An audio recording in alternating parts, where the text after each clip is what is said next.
जय हिंद। स्वागत है आपका हमारे चैनल कल्याण जनरल स्टडीज पे। इस वीडियो में हम लोग क्या देखेंगे? भारतीय संविधान का परिचय। सबसे पहले हम लोग इसके पहले 2 वीडियो इस चैप्टर का लेके आ चुके हैं। पहला चैप्टर में हम लोग सिलेबस डिस्कशन किए थे कि पॉलिटी में हम लोग को पढ़ना क्या है। दूसरा वीडियो में हम लोग संविधान का आधारभूत समझ के बारे में पढ़े थे ना। पॉलिटी शब्द का उत्पत्ति कैसे हुआ, पॉलिटी का जनक किसको कहा जाता है, ये सब चीज के बारे में देखे थे। संविधान का थोड़ा सा विशेषता देखे थे कि हमारे भारत का संविधान किस प्रकार का है। लिखित संविधान है, अलिखित संविधान है, बड़ा संविधान है, छोटा संविधान है, इसके बारे में पढ़े थे हम लोग। बेसिक जो कॉन्सेप्ट पॉलिटी पढ़ने के लिए चाहिए उसके बारे में हम इसके पहले वाले वीडियो में डिस्कशन किए थे, बताए थे क्या। तो इस चैप्टर में हम लोग संविधान का परिचय देखेंगे, ओवरव्यू। संविधान कैसे कैसे बना, कैसे कैसे इसका भूमिका रहा, पीछे क्या चल रहा था, पीछे का परिदृश्य क्या था उस समय का, संविधान सभा, कैबिनेट मिशन किसके सिफारिश पे कैसे कैसे संविधान बनना प्रारंभ हुआ, इसके बारे में पढ़ेंगे। कल से जो चैप्टर आएगा हमारा संविधान सभा आएगा। संविधान सभा पढ़ेंगे, प्रमुख समिति पढ़ेंगे, संविधान का प्रतीक, जैसे किस चीज का प्रतीक के रूप में माना गया, झंडा, क्या राष्ट्रगान कब अपनाया गया, राष्ट्रीय गीत कब अपनाया गया, ये सब इसके नेक्स्ट वीडियो में हम लोग संविधान सभा के बाद वाले में पढ़ेंगे। ठीक है, तो स्टार्ट करते हैं। क्लास ये किसके लिए इंपॉर्टेंट है? तो ये क्लास बीपीएससी सिविल सर्विस का तैयारी कर रहे हैं, टीआरई का प्रिपरेशन कर रहे हैं आप, टीचर का, बिहार दरोगा का, बिहार पुलिस का, BSSC, BEd entrance, DElEd entrance, ये सब एग्जाम का अगर आप तैयारी करें तो एक क्लास आपके लिए सफिशियंट है। हमारा जो मुख्य फोकस रहेगा वो आपको कंटेंट सही देने का, ताकि कोई आपको मल्टीपल सोर्स ना फॉलो करना पड़े, दूसरा याद करवाने का, ये सब हमारा फोकस रहेगा। पढ़ाने के क्रम में समझा करके उस चीज को याद कराना। क्वेश्चन प्रैक्टिस हम सेम टॉपिक का जितना पार्ट का वीडियो रहेगा थ्योरी का, उतना का ही अलग अलग क्वेश्चन प्रैक्टिस करवाएंगे वीडियो के माध्यम से, और पीडीएफ भी उसका मिलेगा। बैच जो हमारा चल रहा है बिहार पुलिस के बैच में ये करवा रहे हैं हम। पॉलिटी फाउंडेशन वाले भी इससे जुड़ सकते हैं, ये फाउंडेशन ही करवा रहे हैं हम। हमारा ऑफलाइन एड्रेस ये है, अपोजिट गौतम मित्र गैस एजेंसी, भगवानपुर वैशाली। इस नंबर पे संपर्क करके आप कोई जानकारी लेना चाहते तो ले सकते हैं। क्लास को करते हैं स्टार्ट। चैप्टर का नाम है संविधान का परिचय। परिचय मतलब हम इसके बारे में जानेंगे क्या। भारतीय संविधान केवल एक कानूनी दस्तावेज नहीं है, बल्कि यह देश का क्या है, सर्वोच्च कानून है। हमारे जो देश में सरकार शासन चलाता, हम लोग जो जीते, हमारे पास मौलिक अधिकार है, ठीक है, मौलिक कर्तव्य है। सरकार के पास कुछ पावर है, जनता के पास कुछ पावर है। सरकार को हटाने का पावर किसको है? जनता के पास है। ये सारा पावर, सुप्रीम कोर्ट कैसे काम कर रहा है, तो ये सब कहां लिखा हुआ है? संविधान में। जो भारत के राजनीतिक ढांचे, नागरिकों के अधिकार और सरकार के कर्तव्य क्या होगा, किस तरीके से चुन के आएगा, ये सब चीज के बारे में कहां लिखा हुआ है? संविधान में। पृष्ठभूमि और निर्माण, बैकग्राउंड एंड मेकिंग। संविधान बनना कैसे चालू हुआ? संविधान सभा का मांग सबसे पहले 1924 में भी हुआ है, 1935 में भी हुआ, 1936 में भी हुआ है, ठीक है। क्रिप्स मिशन भी आया था तो संविधान सभा का जिक्र था। तो थोड़ा पॉइंट वो सब इतिहास में भी हम लोग पढ़ेंगे, या संविधान सभा जब जिक्र संविधान सभा वाले टॉपिक आएगा उसमें भी हम देखेंगे संविधान सभा बनना कैसे, संविधान का मांग चालू हुआ। वो टॉपिक किसमें पढ़ेंगे हम लोग? संविधान सभा में। संविधान सभा में पढ़ेंगे। ये परिचय है तो इसमें शॉर्ट में दिए, जैसे कैबिनेट मिशन वगैरह, जब संविधान सभा का संविधान का डिमांड हो रहा था, वो कल वाले चैप्टर में हम लोग इसको भी पढ़ेंगे। जैसे इसका 3 सदस्य कौन था, किस महीने में आया, क्या बोल रहा था, कौन भेजा, ये सब के बारे में डिटेल से पढ़ेंगे। तो कैबिनेट मिशन, संविधान सभा का गठन कैबिनेट मिशन योजना के तहत 1946 में आया था। ये उसी के तहत किया गया था। किसके तहत? कैबिनेट मिशन 1900 कब आया था? 46 में, उसके तहत किया गया। प्रथम बैठक, संविधान का प्रथम बैठक कब हुआ था, बनना चालू हुआ इस दिन से? 1946 में। कब? 9 दिसंबर 1946। ये डेट पूरा आपको याद रखना है। 9 दिसंबर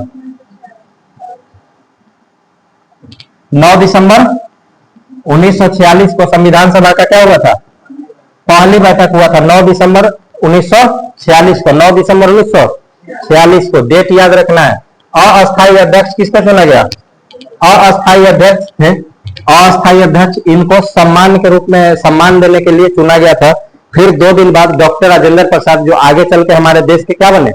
राष्ट्रपति बने। उनको संविधान सभा क्या किया? अध्यक्ष नियुक्त कर लिया।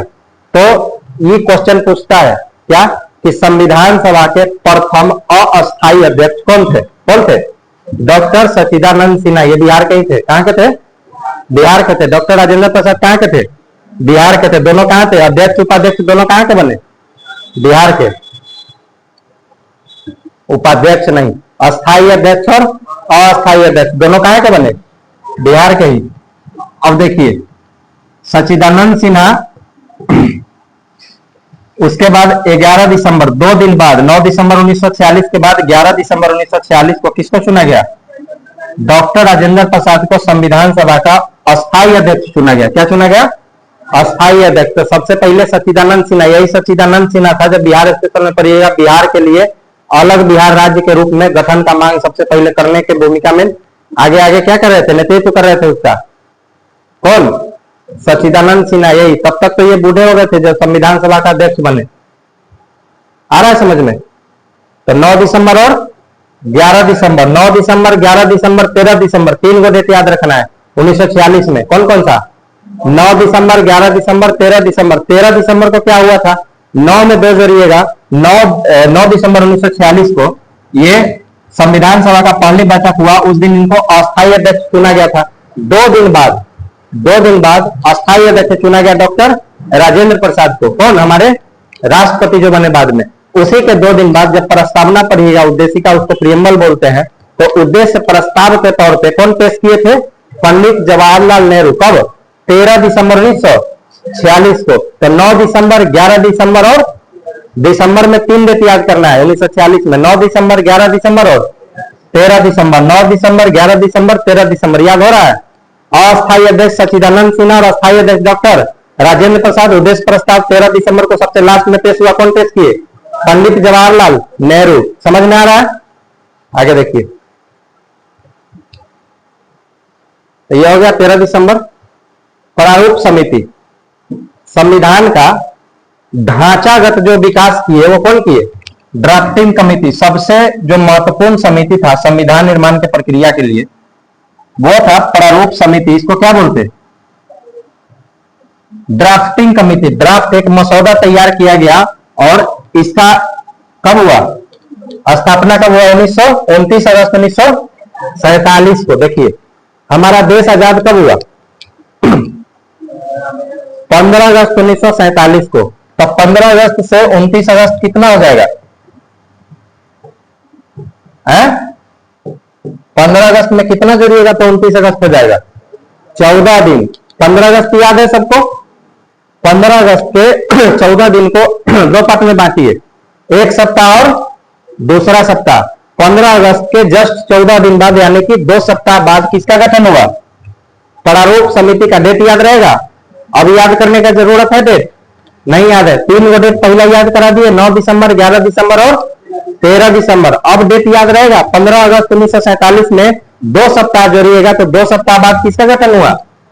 प्रारूप समिति का। प्रारूप समिति के अध्यक्ष कौन थे? B R Ambedkar. इसमें 7 सदस्य था टोटल। कितना सदस्य था? 7 सदस्य था। अध्यक्ष को लेके कि अध्यक्ष को हटा के? अध्यक्ष को लेके 7 सदस्य था। तो प्रारूप समिति जब हम लोग संविधान सभा पढ़ेंगे उसके बाद पढ़ेंगे संविधान सभा की महत्वपूर्ण समितियां, उसमें पढ़ेंगे हम लोग प्रारूप समिति के बारे में। तो वहां पे ये 7 सदस्य के बारे में हम चर्चा करेंगे और हम क्या करेंगे? आपको याद करवा देंगे। संविधान निर्माण में कुल कितना समय लगा था? 2 वर्ष 11 महीना और 18 दिन। हम याद कैसे कराए? 3 साल में 12 दिन। 3 साल में 12 दिन कम याद रहेगा? आगे बढ़िए। अंगीकरण और लागू होना। अंगीकृत जो किया गया संविधान सभा किया है। ये क्वेश्चन पूछेगा कि कौन किया? तो कौन किया है? संविधान सभा के द्वारा किया गया। संविधान सभा को जो अंगीकृत किया, जब प्रस्तावना पढ़िएगा तो उसमें लास्ट में ये डेट लिखा मिलेगा आपको। आज दिनांक 26 नवंबर 1949 को आज तारीख ऐसे करके पढ़ना है ना। तो 26 नवंबर 1949 को ये डेट इंपॉर्टेंट है ना। और 26 जनवरी 1950 को इसको क्या किया गया, लागू किया गया। 26 जनवरी 1950 को एक महीना बाद क्या किया गया, जब मॉडर्न हिस्ट्री पढ़िएगा 26 जनवरी 1930 को स्वाधीनता दिवस मनाया गया था।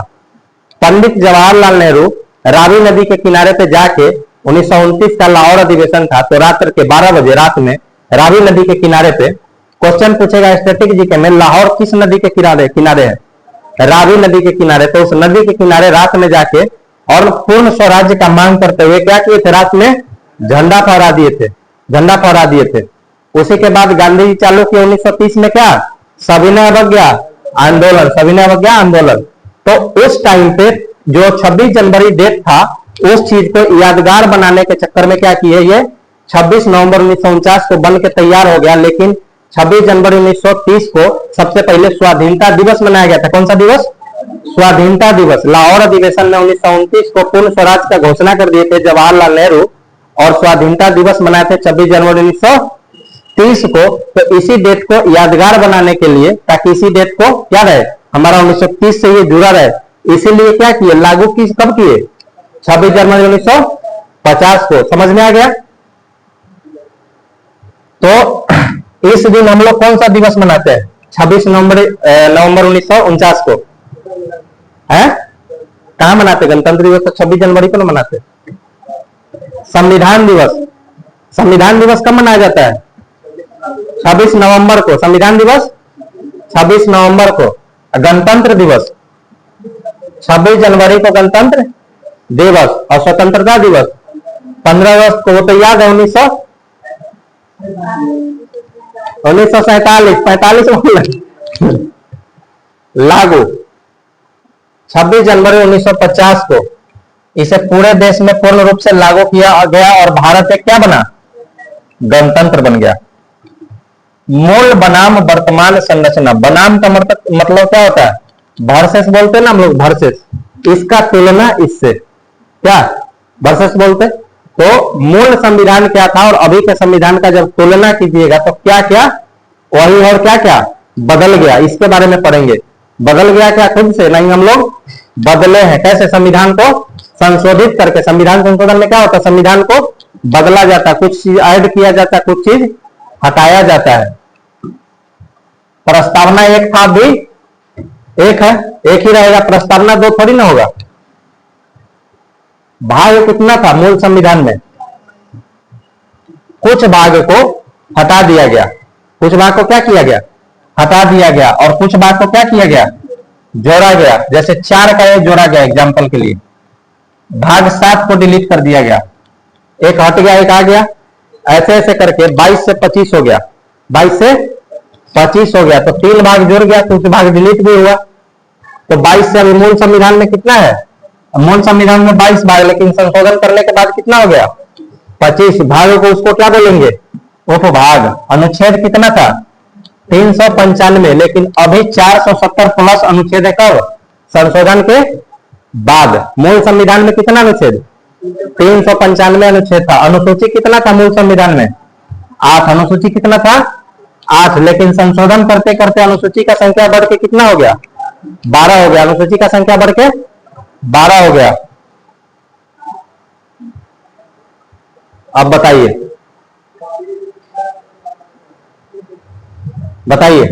अनुसूची अभी कितना है, 470 प्लस अनुच्छेद, 470 प्लस, और मूल संविधान में अनुच्छेद कितना, 395। भाग कितना है अभी, 25। भाग कितना है मूल संविधान में, 22। अनुसूची कितना है अभी, अनुसूची अभी कितना है, 12, और मूल संविधान में 8। मूल संविधान में डेट याद कराइए, 26 नवंबर 1949, 26 जनवरी 1950, 9 दिसंबर, 11 दिसंबर, 13 दिसंबर 1946, 29 अगस्त 1947, नहीं याद है, 15 अगस्त 1947 और 29 अगस्त 1947, 2 सप्ताह जोड़ के याद होते जा रहा है।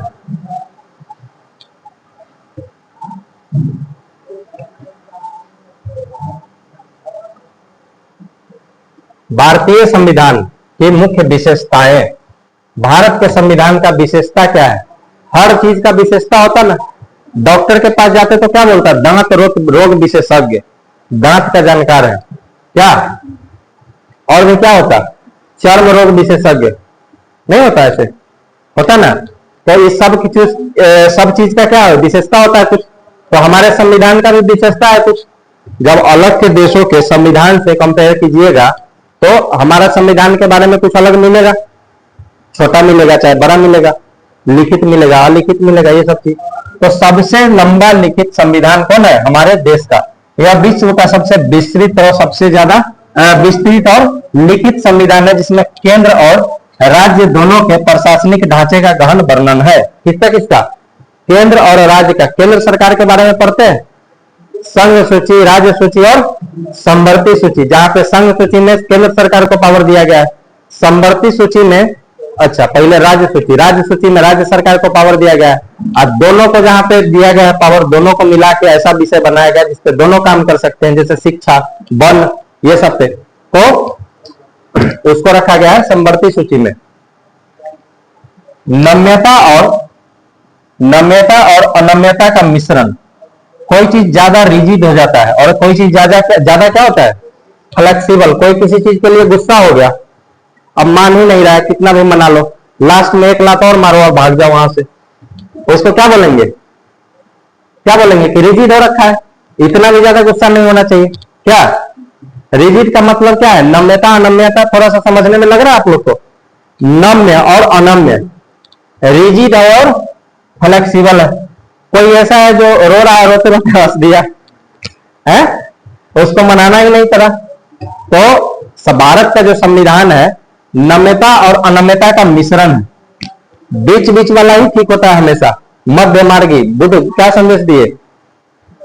मध्य मार्गी बनो। क्या बहुत ज्यादा रिजिड भी नहीं और बहुत ज्यादा फ्लेक्सिबल भी नहीं होना चाहिए। होना चाहिए। भारत का संविधान ऐसा ही है, नम्यता और अनम्यता का मिश्रण है। यानी कि इस संविधान को जब संशोधन करना होता है तो बहुत ज्यादा कठोर प्रक्रिया भी नहीं है कि ये संशोधन न कर पाए, और इतना आसान भी नहीं है कि जो चाहे उसको बदल दे। क्या? तो नम्यता और अनम्यता का मिश्रण है। इसके कुछ हिस्सों में साधारण बहुमत से संशोधन हो सकता है, यानी कि लचीला है, जबकि कुछ के लिए विशेष बहुमत और आधे राज्य का सहमति भी चाहिए, तब संशोधन होगा। तो नम्यता का उदाहरण ये हो गया, नॉर्मली बदल दिया। और रिजिड का क्या होगा? अनम्यता का केंद्र सरकार तो बदलेगा ही, आधा राज्य का भी सहमति चाहिए तब जाके बदल सकता है। तो दोनों का क्या है? ये मिश्रण है। कुछ प्रावधान ऐसे बदल दिया, कुछ प्रावधान क्या हार्डली बदल पाया। तो ये जो आधा राज्य वाला है ना, ये बहुत जल्दी नहीं बदल पाते हैं। जब तक आधे राज्य में उनका सपोर्ट ना हो या तो संशोधन जो हो वो सही ना हो देश के हित में, तो बदल पाएंगे। अभी महिला आरक्षण बिल लेके आए थे, बदल पाए? हुआ लागू? कैंसिल हो गया ना बिल, नहीं हो पाया संशोधन। विपक्ष कुछ और बोल रहा है, सरकार कुछ और बोल रहा है जो सत्ता में है।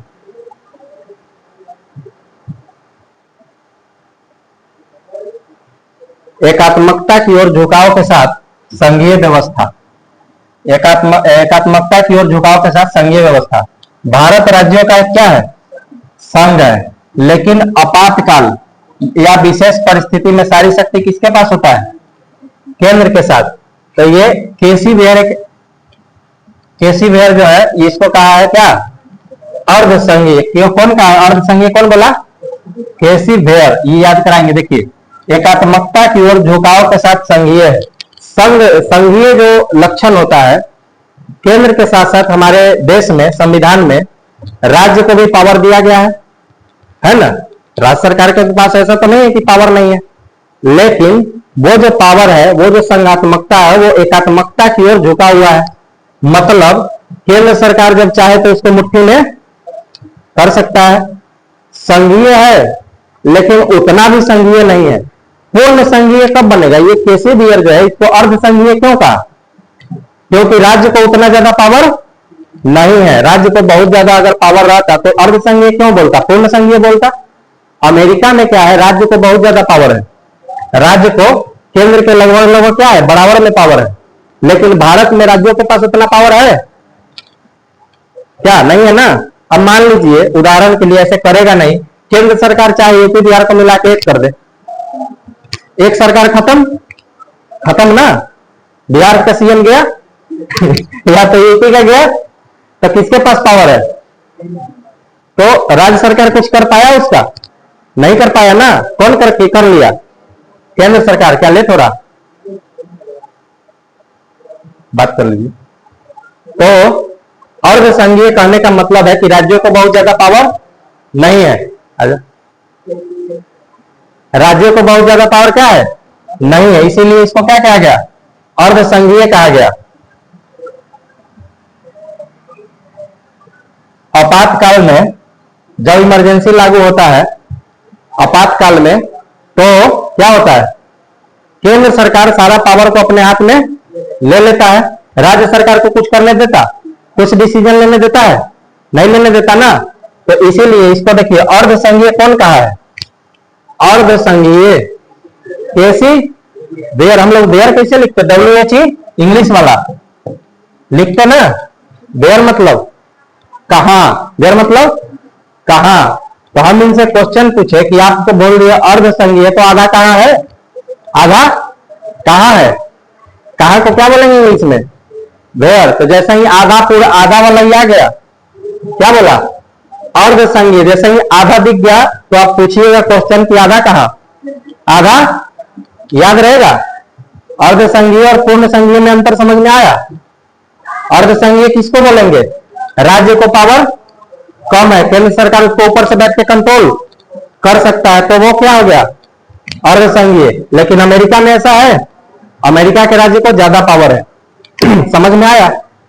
अब क्वेश्चन यहां से आएगा, एमसीक्यू में क्वेश्चन पूछेगा, 4-5 लक्षण दे देगा, आपातकाल दे देगा, एकीकृत न्यायपालिका दे देगा, ऐसे कर करके। तो क्वेश्चन पूछेगा इसमें से एकात्मक लक्षण को छांटो, भारतीय संविधान के इनमें से एकात्मक लक्षण कौन है?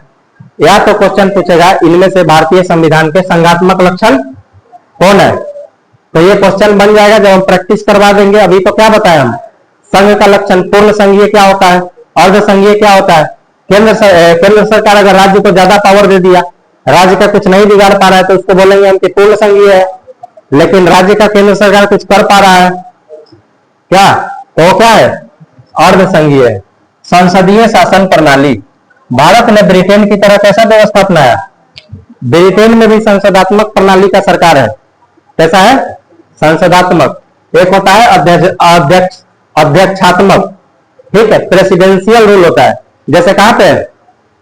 अमेरिका में। अमेरिका में हमारे यहाँ के राष्ट्रपति उतना पावर है? मोदी जी आगे आगे घूमते रहते, प्रधानमंत्री। लेकिन अमेरिका का सुने प्रधानमंत्री आया था कहीं? अमेरिका का चर्चा में कौन रहता? वहां का जो अध्यक्ष है ना राष्ट्र का, वही प्रमुख है। हमारे यहाँ का प्रमुख नहीं है। तो ये कौन सा है? संसदीय शासन व्यवस्था। भारत ने ब्रिटेन की तरह संसदीय व्यवस्था को अपनाया है, जहां कार्यपालिका, मंत्री परिषद, विधायिका, संसद के प्रति क्या होता है?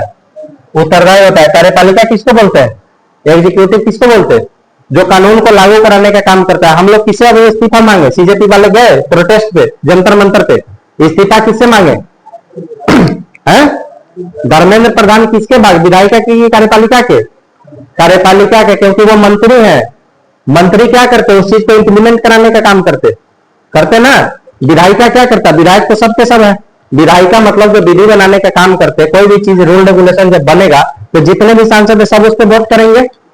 लेकिन सब सांसद जितना भी है वो मंत्री नहीं है। मंत्री कोई एक होगा, वो मंत्री का काम होगा इस चीज का जिम्मेवारी लेकर, जो भी मंत्री है जिम्मेवारी लेकर उस चीज में सुधार करना। तो कार्यपालिका और विधायिका में अंतर समझ में आ रहा है? तो ये जो कार्यपालिका है ये किसके प्रति उत्तरदायी होगा? किसके प्रति?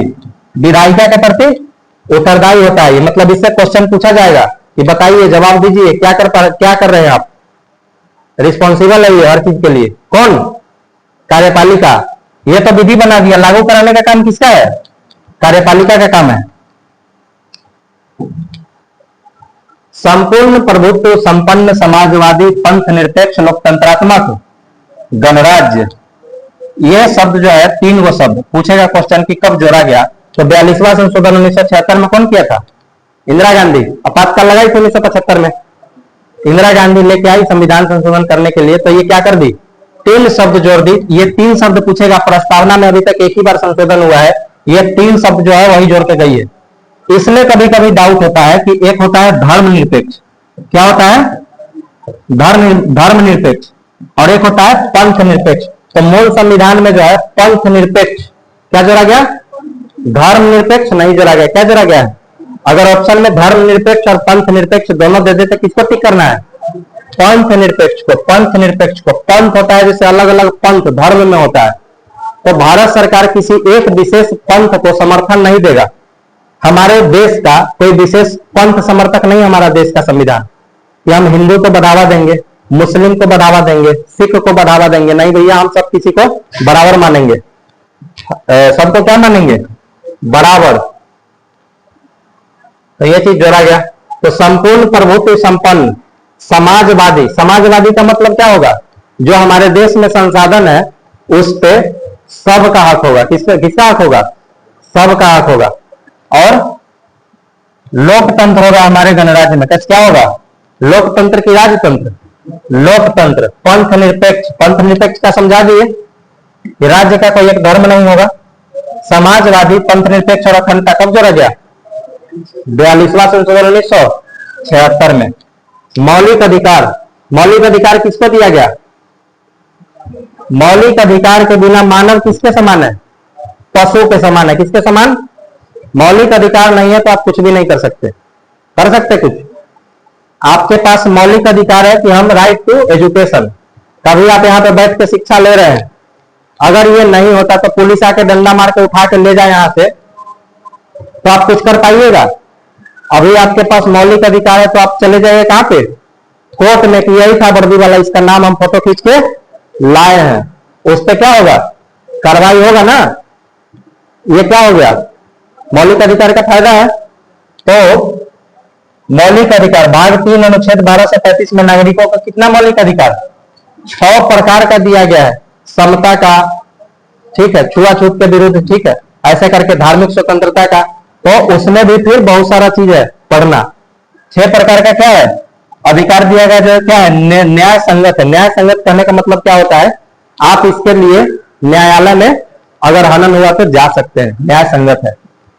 राज्य के नीति निर्देशक तत्व, DPSP, directive principle of state policy, अनुच्छेद कितना से कितना में?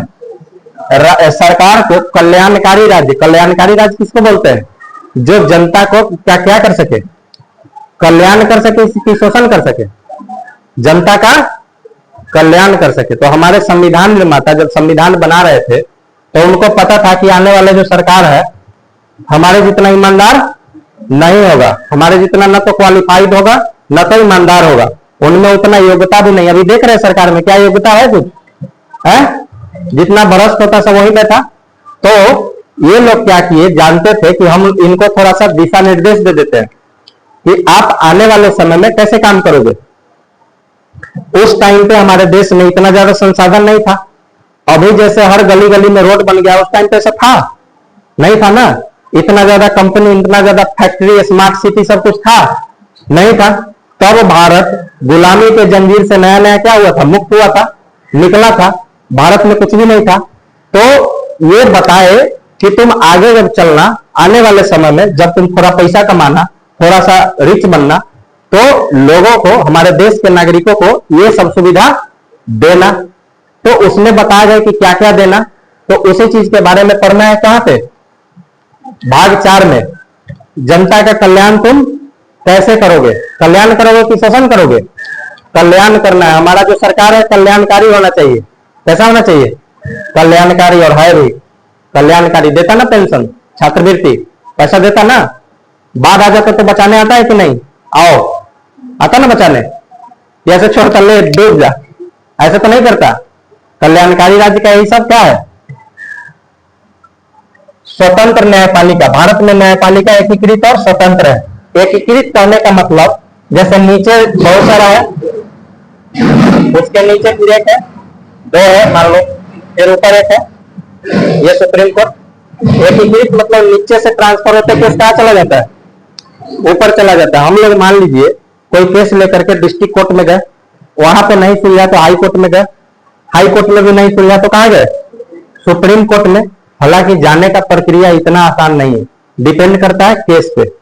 ठीक है, ये सब उसमें पढ़ेंगे, जब कोर्ट पढ़ेंगे तो हाई कोर्ट सुप्रीम कोर्ट के बारे में पढ़ेंगे तो पढ़ेंगे। तो एकीकृत न्यायपालिका मतलब नीचे से कहां जा रहा है? ऊपर की तरफ। दूसरा चीज, नीचे वाला कोर्ट का ऊपर वाला क्या होता है? गार्जियन के रूप में काम करता है।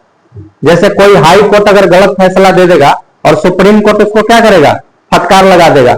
मतलब वो क्या कर रहा है? ऊपर से बैठ के गार्जियन के जैसे क्या कर रहा है? काम कर रहा है, लीड कर रहा है सबको। ठीक है, ऊपर वाला कोई केस अगर कोई केस में कोई फैसला सुना दिया तो वो अभिलेख बन जाता है। इन लोगों को भी उसी रास्ते पे चलना है जिस रास्ते पे वो चल के छोड़ दिया। आ रहा है समझ में? एकीकृत न्यायपालिका और स्वतंत्र है। न्यायपालिका भारत के कैसा है? स्वतंत्र है। किसी के अधीन रहेगा तो सच्चे उससे मतलब न्याय कर पाएगा? निष्पक्ष तरीके से न्याय नहीं कर पाएगा। कैसा है? कोई भी विधायिका, कार्यपालिका ये सब के अधीन है क्या? भारत सरकार जो है, राष्ट्रपति, प्रधानमंत्री, उसके अधीन ये काम करता है? नहीं। ये जरूरत पड़ता है ना तो प्रधानमंत्री को भी कटघरे में खड़ा करवा सकता है, राष्ट्रपति को भी करवा सकता है। ये किसी को बख्शेगा? नहीं बख्शेगा। करवाया है इंदिरा गांधी को। इंदिरा गांधी जाके खड़ा थी वहां पे, चुनाव वाला जब वो हुआ था विवाद।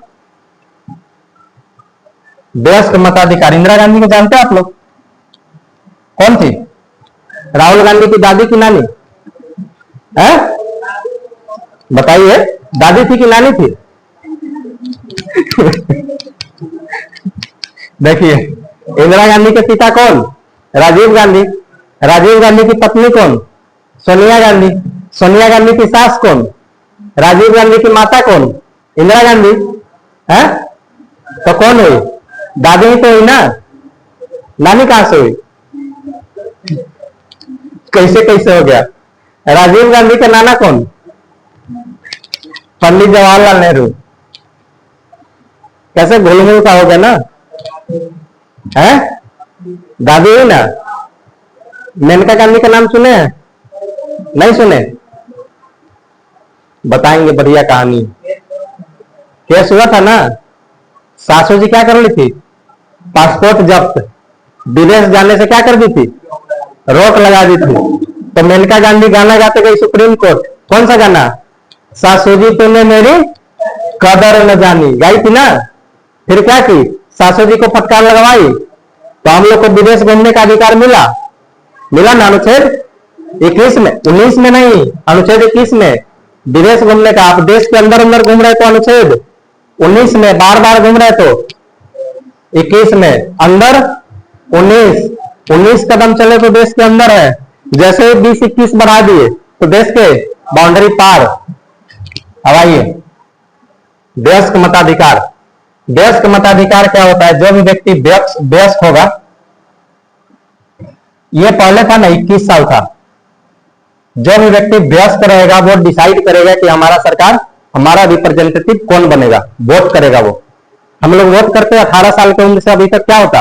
वोट करना लोग स्टार्ट कर देते हैं। तो ये संविधान संशोधन करके इसको घटाया गया। 1989 61वां संशोधन हुआ है। तो 21 वर्ष से घटा के कितना किया गया? 18 वर्ष। लेकिन मूल संविधान में जब संविधान निर्माता लिख के गए तो क्या लिख के गए थे? कि वयस्क व्यक्ति जो होगा 21 वर्ष से कम व्यक्ति का कम उम्र का व्यक्ति चुनाव में वोट कर सकता? नहीं कर सकता। लेकिन संविधान संशोधन करके इसको घटाया गया ना। लड़का लड़की का शादी का उम्र कितना वर्ष है? 21 साल दोनों को कर दिया गया। पहले कितना था? लड़की का 18 और लड़का का 21। भारतीय संविधान ने दुनिया भर के बेहतरीन संविधानों के प्रावधानों को अपनी स्थानीय परिस्थिति के अनुकूल ढाल कर अपनाया है। जब हम कुछ लिखते हैं तो फिर उससे रिलेटेड बहुत सारा किताब पढ़ते हैं। भारत के संविधान निर्माताओं ने भी यही काम किया। किस देश का संविधान कैसा है? B.R. अम्बेडकर जो थे, ड्राफ्ट कमेटी के अध्यक्ष जो थे, इनका यही काम था। अलग अलग संविधान के साथ 70 देश का संविधान पढ़े। उसमें से मेन बात क्या था? जब संविधान का स्रोत पढ़िएगा तो पता चलेगा। बहुत सारा चीज अलग अलग से उठा के क्या किए, इसमें ले आके भर दिए, ताकि हमारा शासन आने वाले टाइम में सुचारू रूप से चलता रहे। ऐसा ना हो कि बाद में चल के कोई ऐसा समस्या खड़ा हो जाए कि हमारे लिए तो भी संविधान में कुछ लिखा ही नहीं, ये कौन सा संविधान बनाने वाला, उसको बुला के लाओ, ऐसा कोई बोलेगा? सबके लिए लिखा गया है, लिखा गया है ना। तो भारत शासन अधिनियम 1935 से अलावा कितना चीज लिया गया? 75% चीज, बहुत सारा चीज 1935 का जो एक्ट आया था भारत शासन अधिनियम, उसी से ले लिया गया। क्योंकि ये जो संविधान आया था बहुत विस्तार से आया था, इसमें 250 के आसपास अनुच्छेद था। ये जो था 1935 वाला जो एक्ट आया था भारत शासन अधिनियम, ब्रिटेन से लिया है। संसदीय शासन कहां से लिया? याद अभी नहीं करना है, याद हम कराएंगे एक सीरीज में 10-11 देश से क्या क्या लिया गया है संविधान के स्रोत वाले टॉपिक में। ये हम लोग परिचय देख रहे हैं दिखा रहे हैं, इतना जगह से लिया गया है। कानून का शासन कहां से लिया गया? विधि का शासन और एकल नागरिकता। हम लोग भारत के नागरिक है कि बिहार के नागरिक है?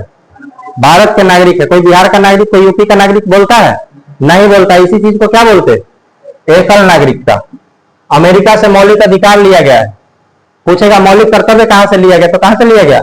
रूस से लिया गया। कर्तव्य, रूस हमारा दोस्त कि अमेरिका हमारा दोस्त? दोस्त कौन? रूस। तो कर्तव्य कौन निभाएगा, दोस्त की दुश्मन? दोस्त। कर्तव्य कहां से लिया?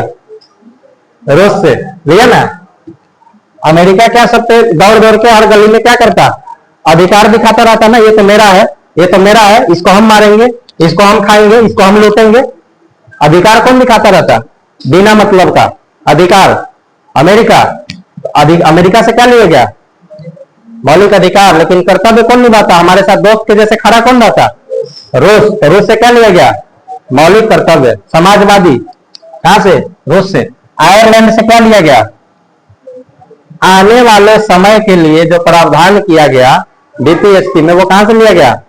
आयरलैंड से। डीपीएसपी उस टाइम के लिए था, आने वाले भविष्य में कैसे लोग काम करेंगे, सरकार कैसे काम करेगा, लोगों को क्या सुविधाएं देगा, आने वाले समय के लिए। कहां से? आयरलैंड से। कनाडा से क्या लिया गया? कनाडा से सशक्त केंद्र। हमारा शक्तिशाली कौन है? केंद्र की राज्य, केंद्र, और उसके साथ संघीय व्यवस्था। राज्यों को पावर दो, लेकिन इतना नहीं कि उड़ने लग जाए, ये बोले कि हमें भारत में नहीं रहना, ये अच्छे नहीं है, क्या हमें ज्यादा खाना बनाना पड़ता, ऐसा तो नहीं बोलेगा। हम अलग चूल्हा जलाएंगे, कोई राज्य ऐसा बोल सकता कि हम अलग रहेंगे, हमें टैक्स कम मिलता, ऐसे बोल सकता? नहीं। तो सशक्त केंद्र के साथ संघीय व्यवस्था कहां से लिया गया? कनाडा से। अवशिष्ट शक्ति केंद्र के पास रहेगा, अवशिष्ट शक्ति जो किसी को नहीं मिला। कुछ चल के जैसे नया कोरोना नहीं, जैसे अभी चल के बाद में चल के जैसे परमाणु ऊर्जा आया, इस तरीके से कुछ और आ जाए, कुछ डेवलपमेंट आ जाए, टेक्नोलॉजी की वजह से कुछ ऐसा विषय आ जाए जो न तो केंद्र की सरकार को दिया गया उस टाइम पे, 100 साल पहले संविधान बना, उसके बाद तो बहुत सारा चीज नया नया आविष्कार हो रहा है क्या, तो वो सब चीज ऐसा नया नया चीज जैसे परमाणु ऊर्जा उस टाइम पे लोग सोचे नहीं थे, बाद में आया, किसको मिल गया? केंद्र सरकार को। ऐसा ऐसा बहुत सारा चीज है जो किसके पास है? केंद्र सरकार के पास है। संविधान संशोधन का प्रक्रिया अनुच्छेद 368 के तहत करते हैं। तो संविधान में हम समय समय से क्या जरूरत के अनुसार कुछ चीज हटाते रहते, कुछ चीज जोड़ते रहते हैं। तो ये कहां से लिया गया? दक्षिण अफ्रीका से। दक्षिण अफ्रीका से बच गया। जो लोग बैच नहीं ले रखे हैं, फ्री में यूट्यूब पे क्लास कर सकते हैं, इस नंबर पे व्हाट्सएप करके आपको नोट्स मिल जाएगा। टेलीग्राम चैनल है, इस पे भी बहुत सारा पीडीएफ जाता है, तो इसको ज्वाइन कर सकते हैं। यूट्यूब चैनल हमारा पता ही चल गया, इंस्टाग्राम ये आईडी है, तो इस पे ज्वाइन कर सकते हैं। अभी जो हमारा बैच चल रहा है, बिहार पुलिस का संकल्प बैच चला रहे हैं हम लोग, उसी में ये करवा रहे हैं। पॉलिटी फाउंडेशन, पॉलिटी का फाउंडेशन क्लास भी करना है तो हमसे जुड़ सकते हैं। यूट्यूब पे फ्री में कोर्स कर सकते हैं, लेकिन पीडीएफ आपको परचेज करना पड़ेगा, तो बात लगभग बराबर ही हो जाएगा। ऑफलाइन एड्रेस हमारा ये है, opposite Gautam HP gas agency, Bhagwanpur Vaishali. इस नंबर पे संपर्क करके आप जानकारी ले सकते हैं ऑनलाइन ऑफलाइन क्लास का, पीडीएफ के बारे में। ठीक है, धन्यवाद। आगे का क्लास फिर कल आएगा।